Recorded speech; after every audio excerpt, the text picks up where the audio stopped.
protective of him, so domineering of him. And part of that was because of his grandfather, J.O. Cole, who called the Wallace Theater, and it was named after the man who owned the circus, Ben Wallace. We'll come back and talk about it. Cole actually got to play the piano there some when he was a kid. Remember, it's the era of silent movies, and sometimes the piano player would have to be gone, so he would fill in. But even as a young man, he had a kind of a bizarre sense of humor, and like if there was a love scene playing on the screen, he would play chase music. Or if it showed people getting married, he would play a funeral dirge. And the manager found out about it, and he didn't have quite the sense of humor that Cole Porter had. So his first career as a piano player didn't last very long. As a young boy, he played in his church a lot, which was right here. This is the First Baptist Church. It was not this building. This building wasn't built, I think, until 1902, 1903. But in the prior church that was there, Cole spent a lot of time there as a young man playing religious music and singing, although very quickly became apparent that he did not have a good singing voice. If you've ever heard any recordings of Cole Porter singing, yeah, he was a great piano player. And his mother's funeral was held there when she passed away. It was one of the biggest funerals the town ever saw, and he set up specific rules about that funeral, what would be allowed and what would not be allowed. And one of the things he demanded was the only flower that could be in the church were white roses. And when different colored roses showed up or other flowers, he would not let them be brought into the church. He had very specific ideas. When we end up at his gravesite, I'll tell you about some of the things he demanded for his own funeral. We're going to stop at his birthplace here next. And there's a lady here who will help explain some of the history of this house and Cole's birth there, and I'll talk to you a little bit in there also. And since most of you aren't from Peru, you got to understand we have a very unique history in this town. We have a circus heritage like no other place in the country. We have a musical heritage here that's unbelievable. I teach Indiana history, and I teach music history. Indiana actually has more famous composers than any other state in the Union. For some reason or another, it must be the corn or the air or something around here. We turn out good composers. And a lot of musicians are from this area, so music has always been big. Let's go on in the house.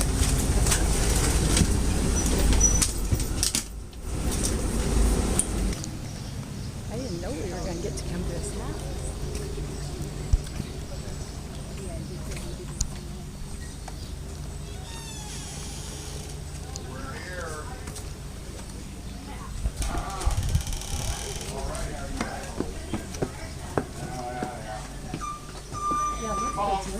This always calls from Swanee River. So there you go. Come on in. Come on in. Yep, if you need to sit.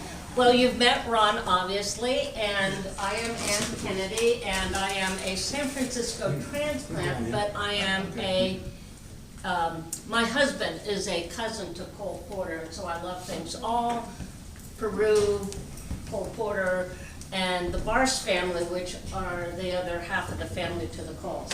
And while I'm doing it, it's a quick commercial break here. You can get a coffee cup that is adorable with the Cole Porter logo. When you're in the museum, you'll see his Cadillac. And there's a little tiny, it's about the size of maybe a dime, maybe a quarter, his logo, the CP. And isn't that great? We had these made a few years ago. This is mine from home because between tours I had to go get a cup of coffee. So hello everybody. Okay, so this house was built in 1868. Nothing in here is authentic to Cole's time, but this is where he was born and raised. As Ron was telling us earlier too, this particular spot is probably the epicenter of his inspiration. This is where he learned to play piano, not this particular one, but he learned to play piano, violin. His father, Sam Porter, who was a pharmacist, but they were called druggists at the time, he was the musical one in the family and also very literate. He loved poetry, he loved rhyming, and so he and Cole would spend hours doing that. And that is probably where Cole got his basis for being such a witty lyricist for his music. And this is a very musical town anyway, I will say. If you've ever been here for Circus Band, how many of you are locals? Oh, they're all out of towners today. Yes. Are you in the Good circus? for you. Oh, no. Okay, well, you could be, you know. Yeah, you could. You've got the arms, you could be one of the trapeze guys, because they take real strength for that. So, anyway, very musical place, but Cole is the one who put us on the map for that especially. So this house was important. He lived here until he was about 9, I think it was. And then the family moved out to the big brick house, which you'll see, and that's called Wesley. And that's next to Good Enough Farms. And I'll let you have that line, because you do it so well. I'll tell you why it was called Good Enough Farms. But this house is very typical of that era, the late 1800s, turn of the century Victorians that you see all over the Midwest, and also a little bit out in California where I'm from, and we have, we're famous for our Victorians too. We don't have brick houses out there. This house is not, but a lot of the old houses that are still remaining have brick walls. This one seems to be mostly wood, I think. That's wood frame. Why it never burned down, just thank your lucky stars, because after the Coles moved out and over the years that this house was either empty or when it was rented, it was people who lived here had a meth lab. And those things are notoriously dangerous.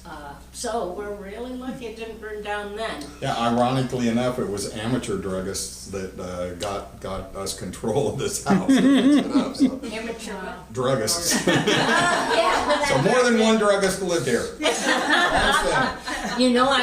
I never thought of that, and that's the kind of thing I think of.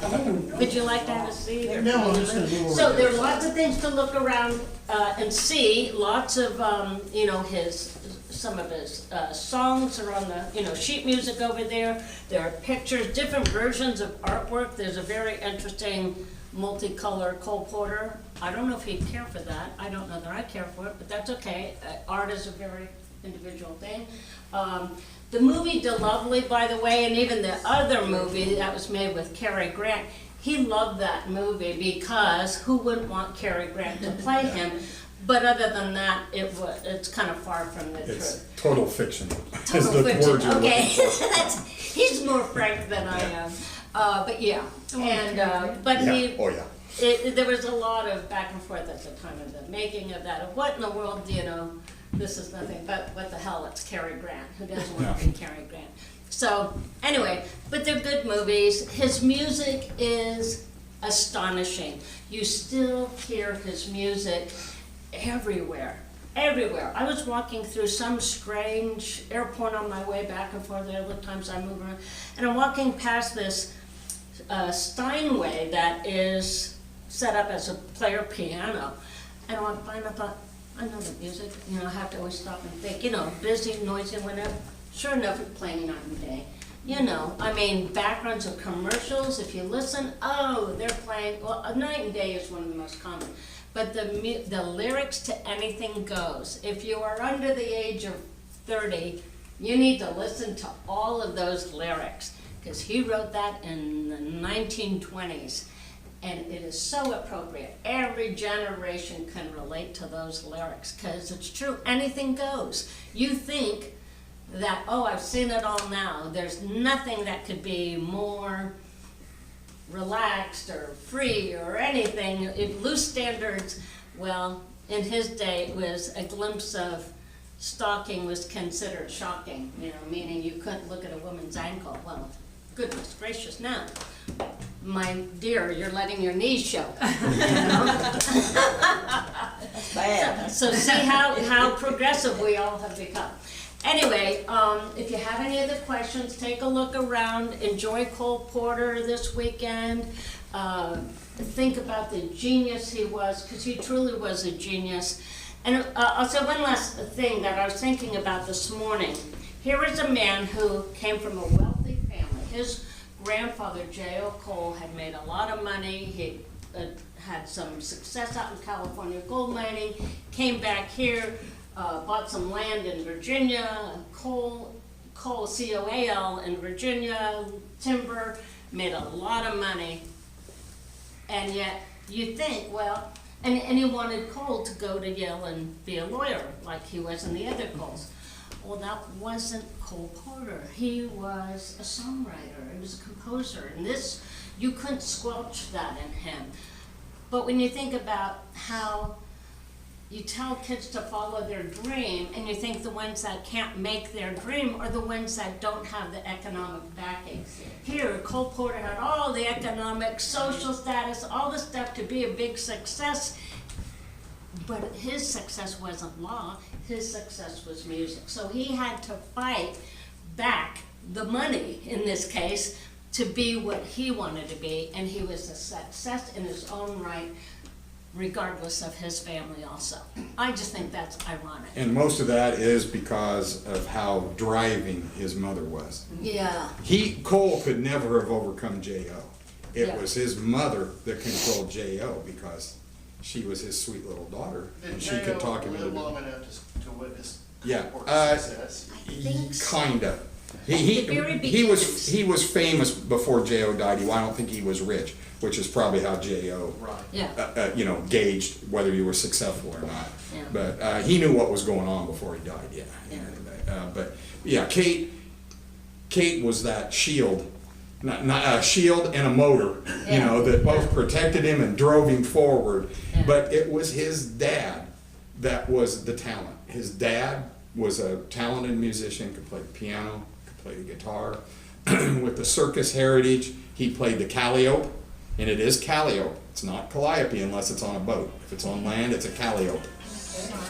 And that's the when the music circus just parade, on cue. yeah, there we go. But it's not circus music. When the circus paraded through town to the rail yards every year to go out on the road, oftentimes they would ask him to play the calliope, which is really difficult to play, really dangerous to play. If you don't know what you're doing, you can actually kill yourself playing a calliope. And it's Because very they're powered by loud. steam. Calliope music, really, And- you can and hear it forever. It's Sam would sit with Cole in this room right here as a little boy and teach him music, teach him guitar chords, I'm assuming, teaching Yeah. him the piano, having Cole read poetry with him, reading Yeats, Shelley, the famous poets of the day, and he encouraged Cole to write his own poetry.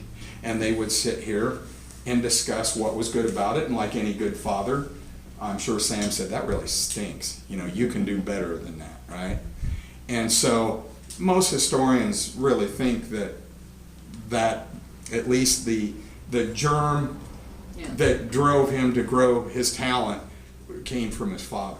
The money came from his mother's side, the control came from his mother's side, but it wouldn't have mattered if he would have been a lousy musician. Yeah. We all see ones who maybe have made it because of money and not talent, but Cole Porter never could have been Cole Porter if he didn't have the talent to back it up. Yeah. He did. And That's one this of house. one of the things that I think is great is that Irving Berlin, who more people nowadays can say, oh, do you know who Irving Berlin is, or do you know who Cole Porter is? Irving Berlin said Cole Porter was his favorite composer.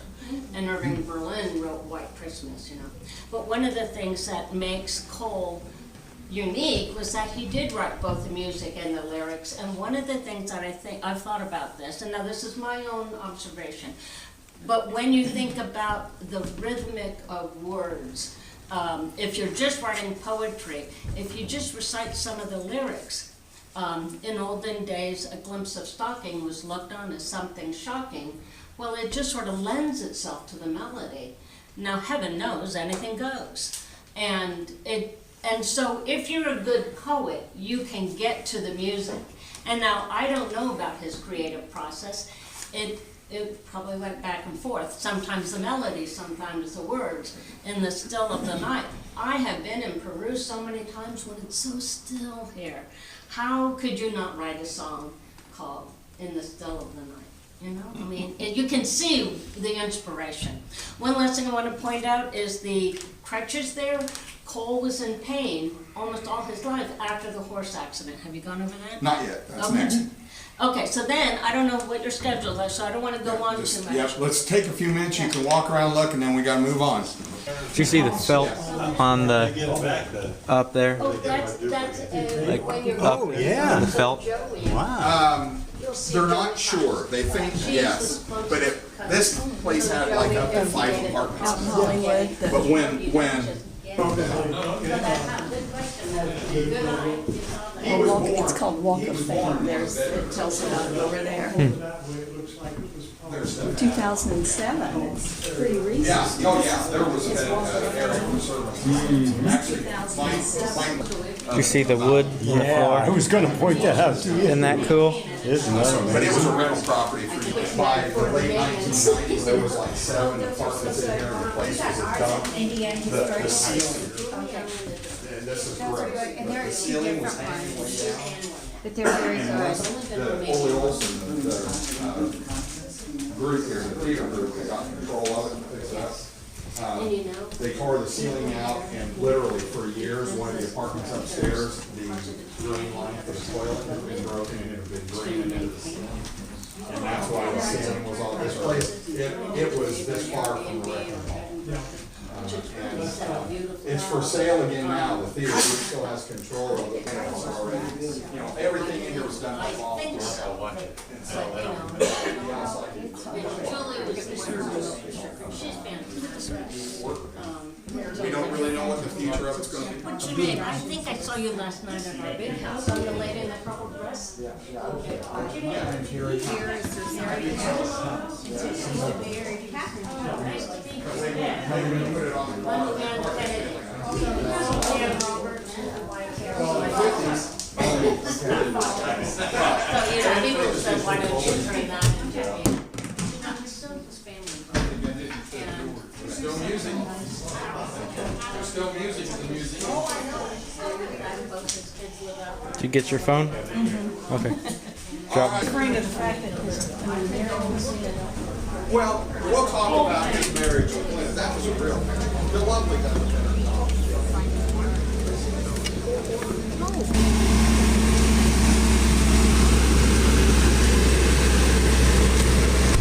And J.O., James Omar Cole, Cole Porter's grandfather.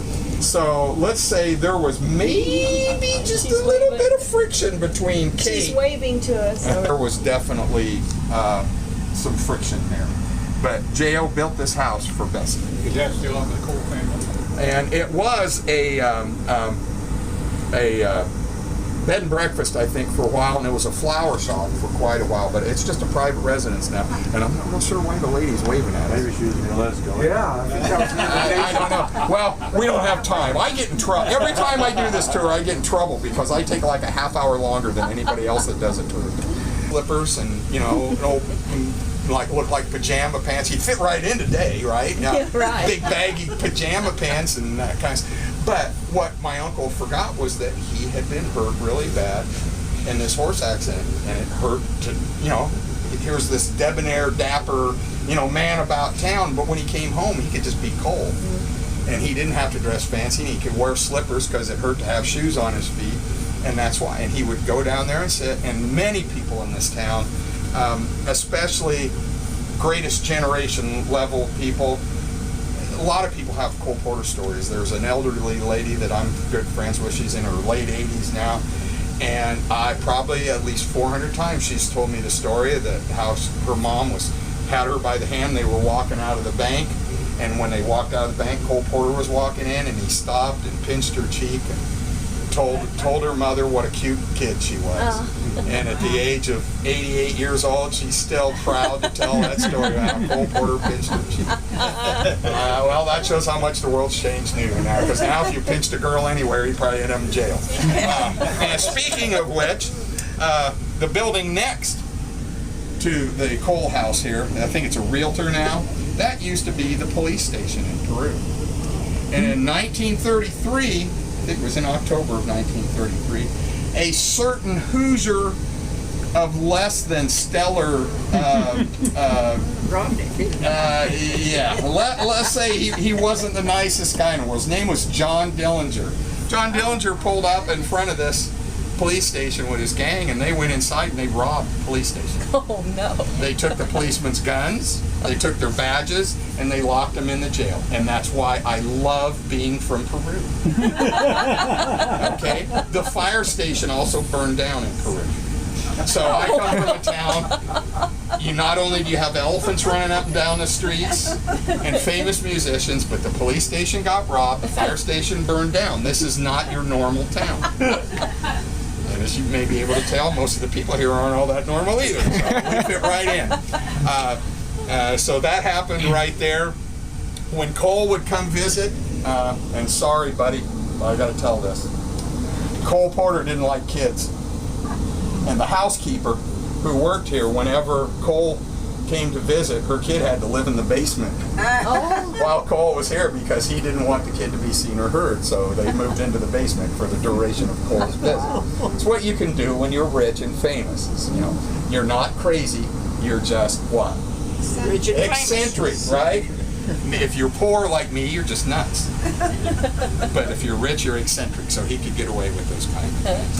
Now, and on a side light too, one of the machine guns that John Dillinger stole is in a museum down in Arizona, a John Dillinger museum down there. And a local historian did a whole bunch of digging and actually found the bill of sale from Thompson Machine Guns to the Peru Police Department, showing the serial number of the gun and that it was purchased by the Peru Police Department. So there has now been an ongoing lawsuit for about 2 or 3 years now that we're trying to get the machine gun back because it belongs to the Peru Police Department and they can prove it. So eventually that machine gun hopefully will be back in our museum. The badges and the rest of the guns, I don't think they ever got any of them back. All right, let's go ahead and go. We'll head around there to the depot. Now we talked about Cole learning how to play the piano. He loved the piano. Any composer's going to love the piano. It's the instrument, right? Anybody ever had violin lessons or listened to anybody taking violin lessons? It's pretty brutal, isn't it, man? It sounds like, yeah, I don't know what it sounds like. A cat with its tail caught in a lawnmower, maybe, something like that. And Cole was no exception. Cole did not like playing the violin. He wanted nothing to do with playing the violin. He hated the violin. And it didn't matter because Kate said, you're going to learn to play the violin, right? And when your mother is Kate Porter, when she says jump, it was right next to the drugstore there. Is where the Indiana bar was. Sam's drugstore was on down the street there. I'll show you when we get back. But when Kate said jump on the way up, he was supposed to say how high, right? So, despite the fact he did not want to learn to play the violin, he had to learn to play it. And Kate also, again, because she's rich, could afford to spend any money she wanted his teacher to be the best violin teacher around. Well, the best violin teacher around wasn't in Peru. The best violin teacher around was in Marion, which is about 40 miles by railroad that way. And so once a week, Cole Porter would have to take his violin, walk down to the train depot that we're going to here, get on the train, and go to Marion for his violin lesson. Have any of you ever seen a picture of Cole Porter as a young child? How was he usually dressed? Very well. Yeah, very well, but also a little, in our eyes at least, strangely, right? A lot of ruffled shirts and knickers and all this kind of. Now, I've been playing the trumpet since I was 9 years old, and I remember what it was like walking home from school carrying my trumpet and my music and fighting the literal army of bullies that was between me and my house. So I can imagine some of the walks that Cole probably had coming down to the train station with his fancy little Lord Fauntleroy clothes and a violin under his arm. So I can understand maybe why he didn't want to come here to this depot so much. The depot here is actually owned by the Ole Olson Memorial Theater. Ole Olson's a famous comedian from the 30s and 40s that was also from Peru. And this theater group puts on plays here and stuff. They're the ones that fixed up the house. But this used to be the C&O depot. Cole would come here, wait for the train, go take his violin lesson in Marion. Unfortunately, he he would have to wait on the train. The schedule meant that he had like an hour or 2 hours before the train would be back to bring him home to Peru. And as a young boy, he wasn't going to sit still on a bench. He began exploring, right, in that free time. And he found a bookstore in Marion. And it was a bookstore with a back room where they kept the books that maybe they didn't want everybody buying, if you catch my drift, right? But they let Cole buy them. And so Cole began to have a pretty nice collection of early 1900s, pornographic books, which they weren't picture books back then. It was stories and things. And he would read them on the train. On the trip, made the trip much more interesting. And then he'd just hide them in his violin case so his mom wouldn't find them. And later in life, Cole said that those books were largely responsible for the tendency he had to put racy lyrics into songs and the humor that went along with them, that a lot of that developed out of those trips back and forth to Marion to play the violin. So that money was not wasted. He never learned how to play the violin very well, but he took, let's just say, the knowledge that he gained from those lessons, and he put them to good use, right? With some of the most brilliant lyrics that have ever been written. And that would not have happened if he had not been forced to come down here and ride the train to Marion. Okay. Much of Peru was destroyed during the 1913 flood. The worst of it was down here. This is one of the lowest places. And if you look, I don't know if I think my mark is gone now. Just about 8 inches below the green is the high water mark of the flood. Wow. That's how high the water was here. And that had a great effect on this town because basically Peru ceased to exist after that. Peru was an important town on the Wabash and Erie Canal, which ran right along here. Once the canal shut down, that's when the railroads moved in.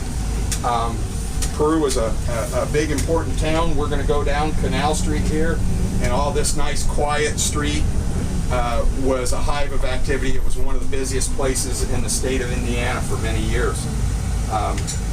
Cole Porter's great-grandfather, Albert Cole, was one of the first settlers in this area, and he bought this plot of land right here and helped build the first bridge that went across here. It was a toll bridge, and the oldest building left in Peru is that red one over there. It's an antique store now. The toll house for the bridge, and that's been here since the 1840s, 1830s. Goodness. And it's been underwater many times. Peru had a lot of floods till the dams were built. But the 1913 flood destroyed a third of the town. Basically, Peru quit growing. There were more people living here in 1913 than there are now. Peru was a massive business center. The bridge that we're going to go across down here to head out to Old-Fashioned Gardens, when the canal was built, a feeder dam for the canal was built there, which made it the most important place in Indiana because there was water power there. And so industry grew up down there. There was factories down here, multitude of them. One factory alone down here employed almost 5,000 people at the height of it. But when the 1913 flood happened, most of that stuff was wiped out, or wasn't the first time they had damage, but the 1913 flood was way worse than any other flood. And most of the industry just moved out of town, and Peru never really gained any industry until after World War II after that. Now we're still tearing stuff down. Peru used to generate its own electricity, and they just finished tearing down our light plant. They'll regret it someday, just like they'll regret taking all the railroads out. But, Where was the lumber yard during that 1913 flood? that was right down here. Right It was down Peru Manufacturing. He had something like 1 million board feet of lumber there because they built telephone booths, sewing machine cabinets, all kinds of things here. And when the flood hit, some of his lumber made it all the way down to Lafayette. It was a guy named Sherp. He actually stayed in his office over that way. There's no trace of it. You can't even tell it was even here anymore. He stayed in his office trying to save his records and stuff until the water was up to his chin. Finally had to abandon it. And most of the older houses in Peru, the Porter house included, probably have lumber from his lumber yard in them, because when people had to put new floors in and stuff after the flood, they just could go down along the river and pick up all the lumber that had washed away. In this field right over here where we're turning, now we're coming into circus territory. We're heading toward the circus winter quarters. There were elephants that drowned during the flood, and 3 of them washed up against the bridge that used to be here. They're buried in this field out here. This is also, in this field, this is where they brought the Native Americans in 1836 for the Trail of Tears. You guys know what that is, when they moved all the Indians out west? There were a number of families here that got to stay, Miami families that stayed, because they were chiefs and had been given gifts of land and stuff to get them to sign away the rest of their land. So the Godfroys, Chief Richardville, Miami, they owned a lot of this land around here for a long time. All these houses over here, this is called Wallace Road. At one time, all those houses were exactly alike. They were built by circus owner Ben Wallace for his workers. And this road that we're traveling takes us to the old winter quarters. And twice a year, once leaving, once coming home, there would be a parade down this road all the way down through Broadway to the north end of Peru to the rail yards where they would leave on the rail cars. All the animals, the elephant stuff would have all their finery on, all the performers would be decked out, the circus band would be playing, and they'd have a parade twice a year. And thousands of people would come to town to watch the circus leave and to watch those people come home. It was a big part of life. Circus band's still a big part of my life. I've been playing the circus band forever. How many of you have seen the Peru Amateur Circus? Anybody? All right. If you haven't seen it, go see it. No. It's amazing. Not unless you. We'll talk more about that here on the way back to town. But some of these older buildings along here, they've been here since the winter quarter days. When we make the turn up here is where the cats used to be. The cat houses were where the lions and tigers were down. My mom grew up on East 3rd Street, right across the river over here. And she said she can remember as a kid, if it was a warm night and the circus was still here, they'd have their windows open. You could hear the lions roaring and stuff. And my grandmother woke up one morning, went out to the kitchen to make breakfast, and looked out the kitchen window, and there was an elephant in her backyard eating the garden. You know, this was during World War II, and everybody had victory gardens back then, or right before World War II. And there was an elephant standing there in the garden. And I always ask people, what do you do when you see an elephant eating in your garden? You let him finish. That's right. And she did. Mom said they had no carrots. But the elephant did well. And there's a myriad of stories like that involving the circus. Cole loved the circus also. Ben Wallace was a rich man. Cole's family was rich.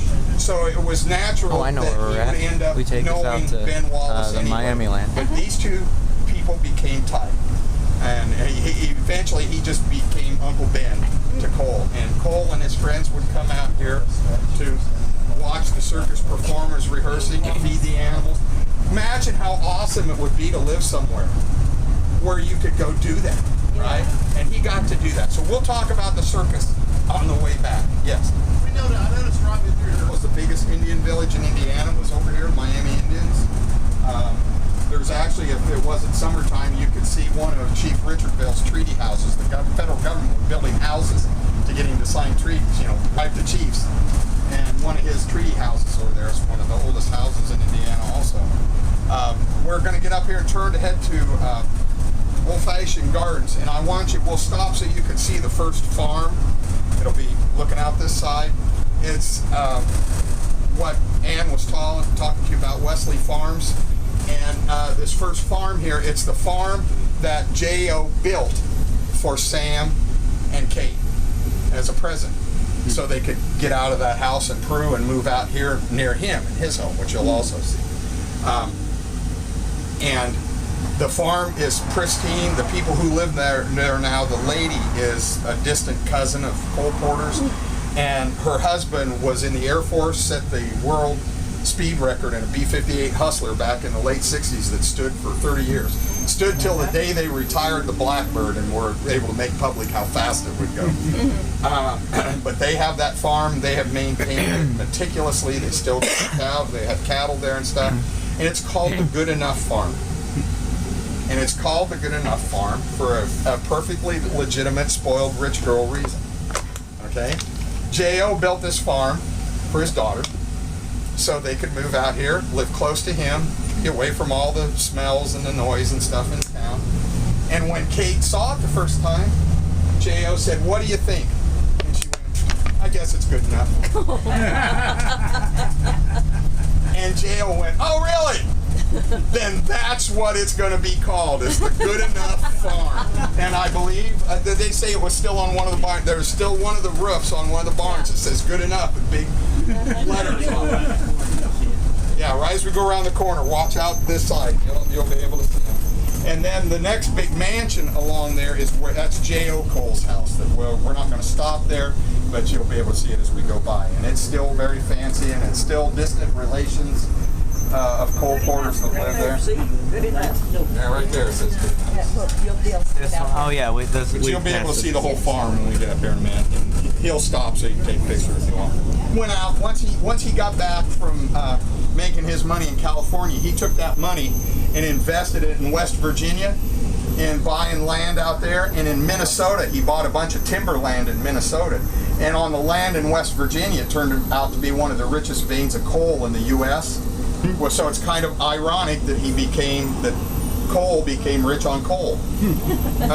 And his lumber interests in Minnesota also proved to be worth a massive fortune, and it's on the historic register, I think. Is this a dairy farm originally? It's always been a beef cattle farm, but I don't know. They may have milk too. I don't know. I don't remember.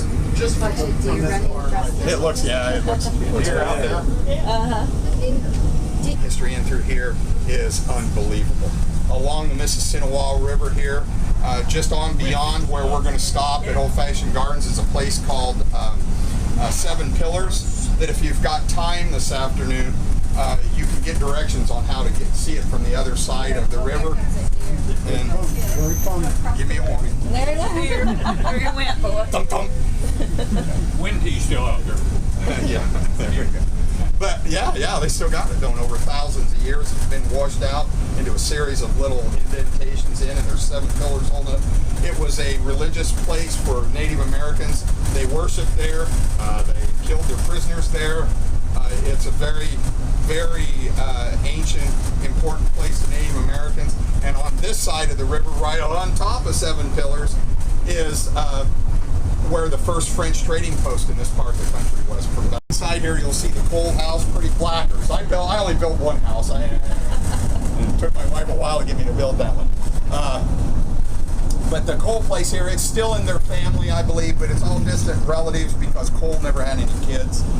We heard stories that it had been played by Cole Porter and something was wrong with it, and they just shoved it out onto the patio out back, and it got destroyed by the weather, which we're not real happy about. But it's a beautiful place. Who lived there? And we have a huge one. And I can tell you for sure, guaranteed 100%, if it wasn't for that musical heritage and the part that I got to play in it growing up, I sure would not be here talking to you guys. I would probably be making really good license plates somewhere by now, because music is pretty much what kept me in school, kept me going when I was a kid. I didn't have much else. And when I was a little boy, one of the biggest influences on me was a movie called The Music Man. The movie and the play, The Music Man. I fell in love with the idea of being a musician, and at the age of 9, I was able to get my hands on a trumpet. Didn't have a rich mother to force me to take music lessons, but I loved the trumpet, and I've been playing it ever since. And Robert Preston, the guy who played Professor Harold Hill, he came here, and it was either 1966 or 65, 7, somewhere around in there. He was doing a summer replacement series for ABC back then on the different states. And when it came to time to do Indiana, it's Robert Preston. He wanted to do Cole Porter. And so he came here to film. And they brought him and this camera crew out here and filmed him singing Cole Porter songs out here at the Old Fashioned Garden. Wow. I was either 12 or 13. I got to come play in the band. Wow. And life-changing, right? Yeah, right up here. And I was too short, so you didn't see me on TV. I remember I was disappointed I didn't get to be on Nation TV. But the band director at the time is still here. His name's Tom Gustin. He's retired.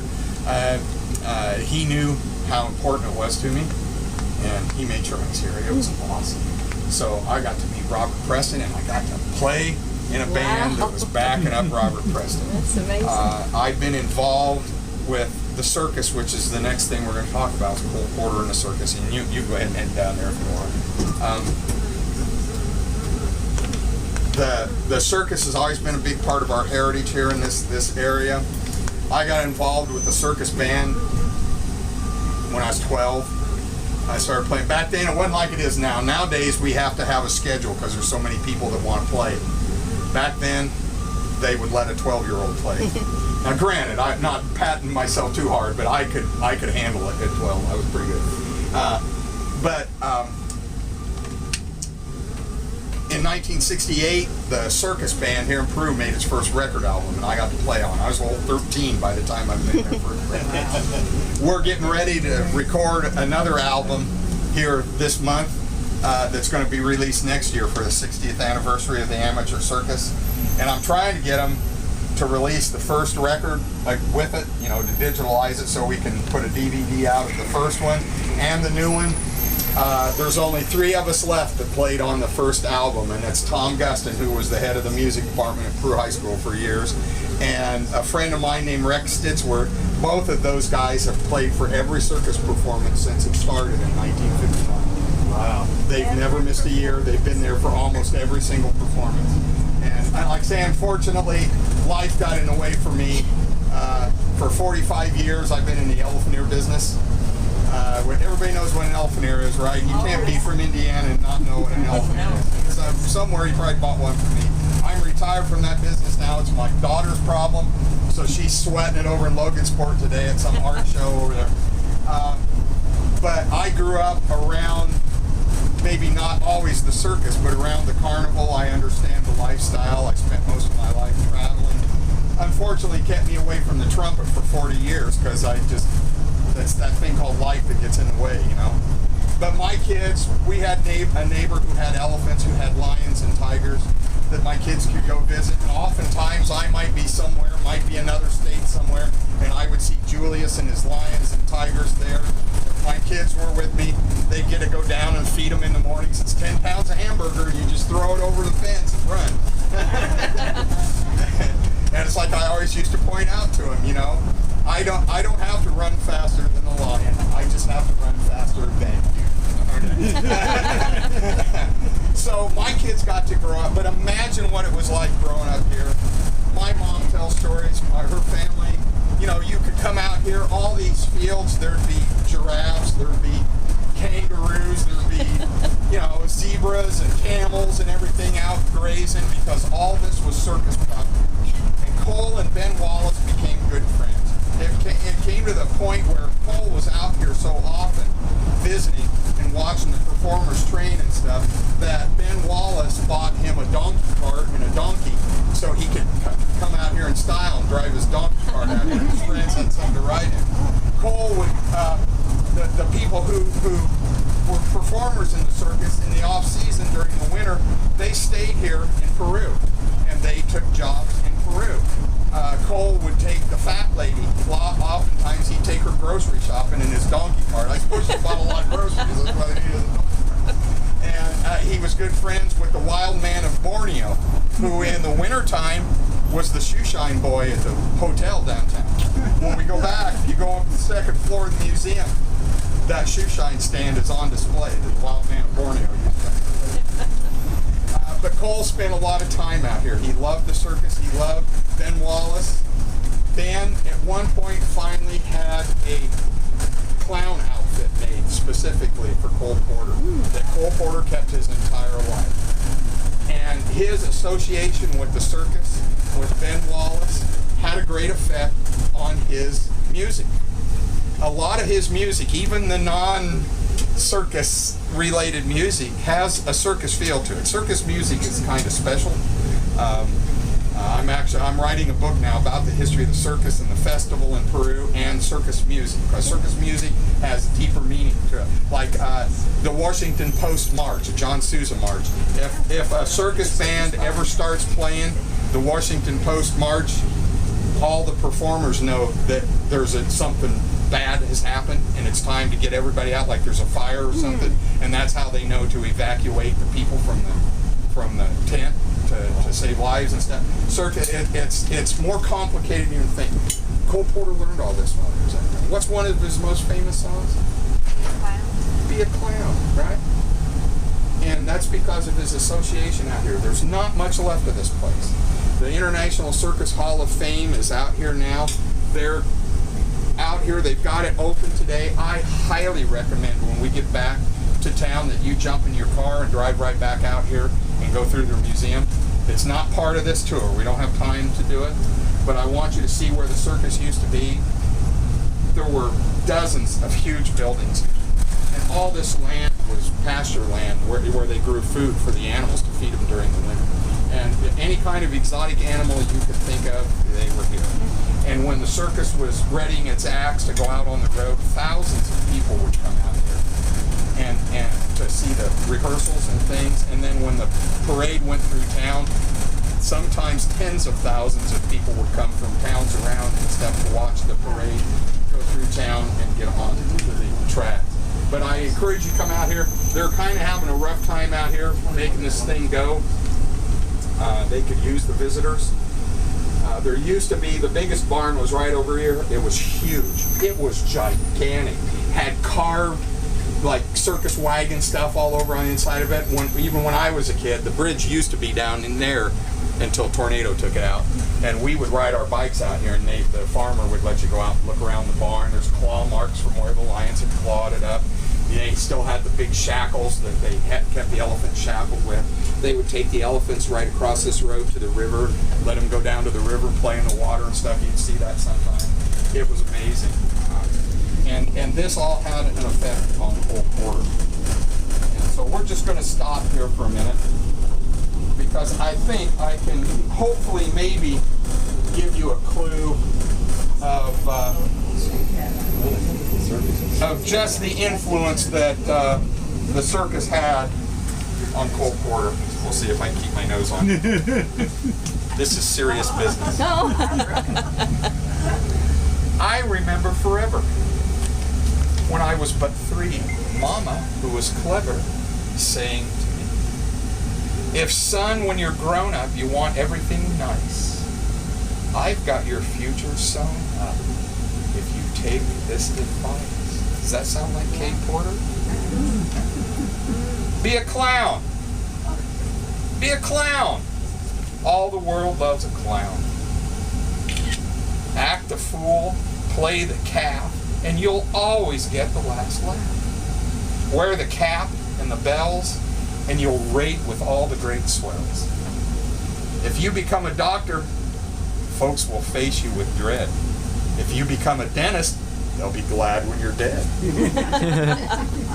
You'll get a bigger hand if you can stand on your head. Be a clown. Be a clown. Be a clown.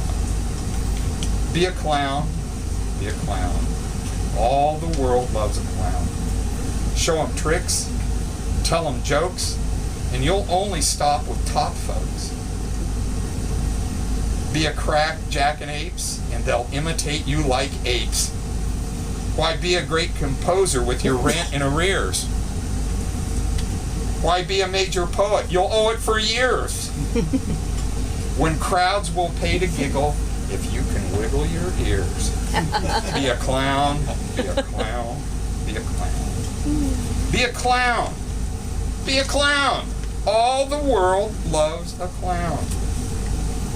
If you just make them roar, you can watch your bank account soar.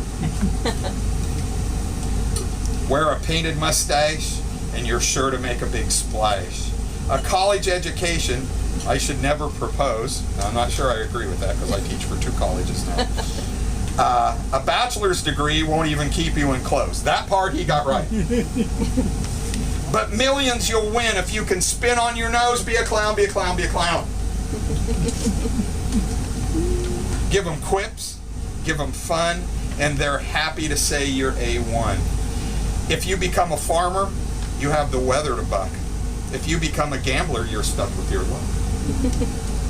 But Jack, you will never lack if you can quack like a duck.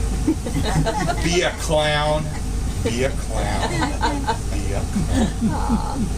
Super. Yeah, I think maybe just a little. All right? And that's from the time he spent out here with the good circus folk of America. Ben Wallace lost everything out here, was pretty much wiped out in the 1913 flood. He lost over $250,000 in 1913 dollars.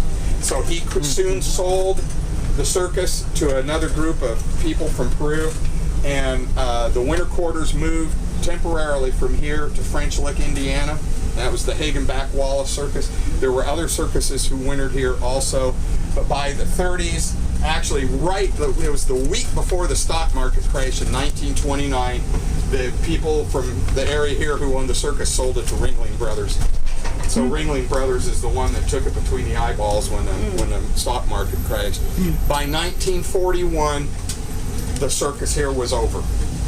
Ringling Brothers closed this winter quarters down because it was much cheaper, and transportation had changed and evolved. It was much easier to take them to Florida. There's where the elephants used to bathe. And so in 1941, Ringling moved the circus from here to Sarasota, Florida.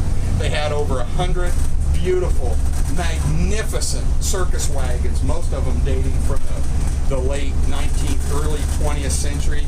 And Ringling Brothers did not want to transport them all down there, and they didn't want the prospect of any of their competitors get them.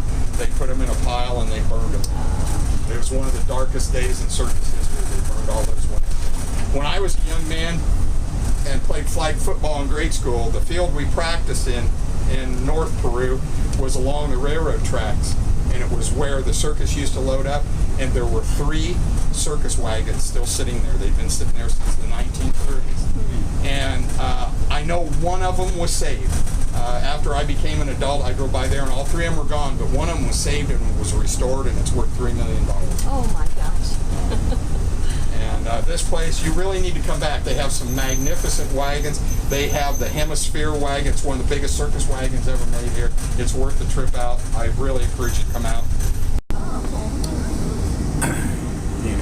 Here for a few minutes, get a chance to check out his grave. All right, well, the Cole family is all here. I do not know the story behind these gravestones, but I think it's pretty safe to assume that Cole Porter had them designed, and knowing his history, I'm going to guess somebody famous designed the look of these because they're very unusual, right? This looks like teeth. To me, it always did. And when I was a kid, I always thought, well, they're kind of plain looking for as famous as he was and everything. But this is the part of the tour where I want to reinforce to you was one of the most famous Americans ever, of the 20th century at least. He was uber rich.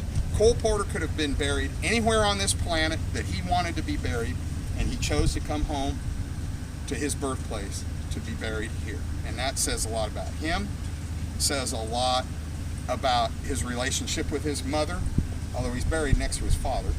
But he wanted to be buried near his mother. He wanted to be buried in a place that got him going. And so he chose to come back here. The day of Cole Porter's funeral here in Peru, I was doing research on another subject and talking to the lady that runs the cemetery, or that used to run it. And she said that on the day of his funeral, it was in October of 1964, every limousine in the state of Indiana was rented. Wow. That so many, and the entire graveyard was full of cars and stuff. I think his ceremony was out here. I don't think they had a church ceremony. And I told you how he had stipulations about his mother's funeral. He had stipulations about his also. Chief among them was in his request